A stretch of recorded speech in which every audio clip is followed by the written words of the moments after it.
Stephen McDonell, g'day. How you going? Very well, thank you. Well, after years of tension, China's top negotiator on Chinese affairs has arrived in Taipei for trade talks. I bet many Taiwanese will be concerned about this with their sort of internalised fears that their sovereignty will be diminished. How is this going to play out, do you think? Well, Taiwan, it's really interesting. They, in some ways, like the fact that they're building closer relations with the mainland, but, it's just such a tricky thing for them. And there's a real division there between, I think, especially the older Thais who still feel like, Taiwanese, who still feel this great connection to the mainland, especially if they were born there or their parents were born there. But the younger people who just feel, well, I'm from Taiwan, they don't sort of think so much about being linked to the mainland, even though sort of culturally and linguistically and everything they are. So that's sort of where the division is. But, I went along to a party, I remember, when the election was on in Beijing with these people in their 30s who really were so happy when the Kuomintang finally lost that election. They after years in power, they had a different party. There's so much hope, there was going to be change. And of course, we've had all these corruption allegations, etc.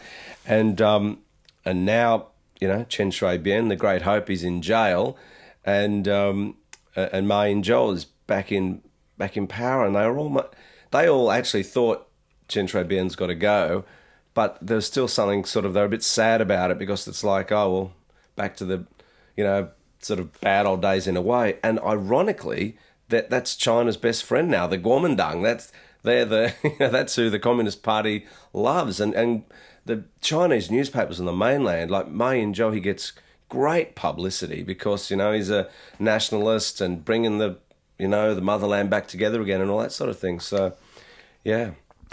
Just looking back at Copenhagen, Stephen. What do you make of China's performance there? What has China's position at Copenhagen done to its international image? Well, I guess it depends what you make of the validity of their position, really, and what aspect of it. I mean, I think that China people would have some sympathy for that part of the Chinese position which says the West has just got to pay more.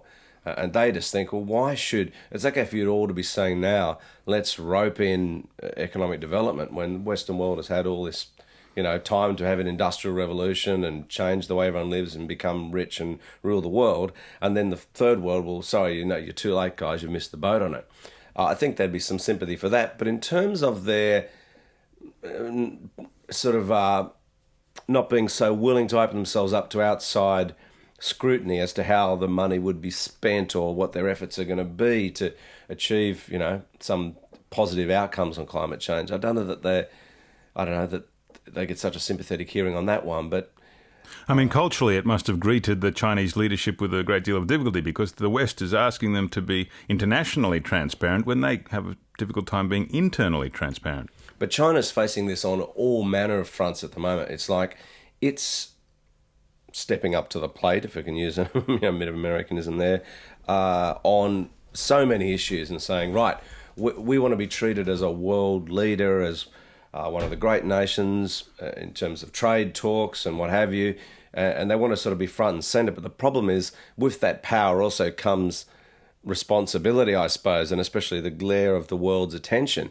And they're finding it a bit tricky because they actually just want to be kind of powerful and not face those sort of accountabilities. So, yeah, it's going to be a real problem for them. And on so many fronts, China's position is a bit of a, well, this is our time, we've come. And it's true. I mean, you've got to give credit where it's due. What an amazing economic transformation there's been to drag those millions of people out of poverty. But you can't just use that excuse for everything. Oh, it's our time, and so therefore you can't criticise us, or therefore, we can do whatever we like. So, I don't know. I think this has been tricky both for China, but also in the way in which other nations treat China as well. It's been a big year for you. I remember, covered the 60th anniversary celebrations of the Communist Party, or their rule at least. There was the ethnic tensions in the West. What stands out for you? Well, I think that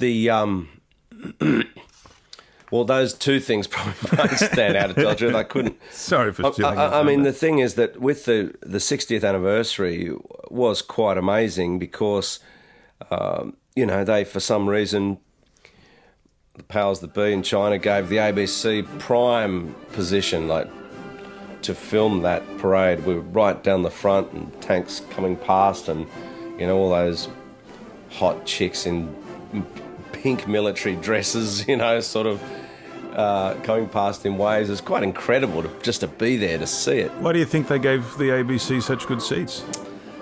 I think that in China, it's funny how things work. You never quite know why these decisions are made, but I think that it could be because Australia and China relations, after all the Rio Tinto fallout and what have you, have been sort of repaired a bit. I somehow think Stern Who would have preferred you had the back seat and he was free there. I'm sure he would. Look, it could be we've been doing a lot of work there with sort of trying to gain some recognition of the ABC there, because we had our 35 years celebrations this year of the ABC Bureau in Beijing, and we had a big party and met all these government leaders about it. So maybe there's an element of that to it, that they're thinking, oh, well, they've been hanging around here for that long, we might as well occasionally give them a leg up or whatever.